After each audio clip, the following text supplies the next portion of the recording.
खरं तर 5 पक्ष तुम्ही बोलताय त्यातला जिल्हा परिषदचा सदस्य जो आहे तो शिंदे गटातून उभा आहे. त्याला अधिकृत उमेदवारी शिंदे गटातून मिळालेली आहे. पंचायत समितीचे 2 उमेदवार जे आहेत ते उबाटा म्हणून उभे आहेत. दुसरे त्यांना रिपब्लिकन पार्टी ऑफ इंडिया अजून 1-2 पक्ष असे जे आहेत त्यांनी साथ दिलेली आहे. परंतु माझं स्पष्ट मत आहे की उबाठा आणि शिंदे गट अशी अधिकृत कुठली युती पक्षाकडून जाहीर झालेली नाही.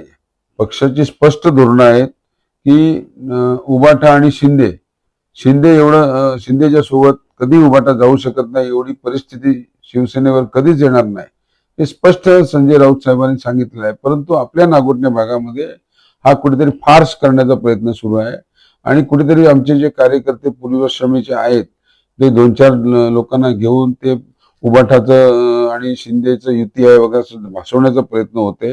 परंतु शिंदे उबाठा हा विषय कधी जनतेला मान्य होणार नाही आणि लोकांना हे कळते की ही फसवणूक चाललेली आहे आणि त्यामुळे ते पेटीत ही युती आहे का नाही ते दाखवतील.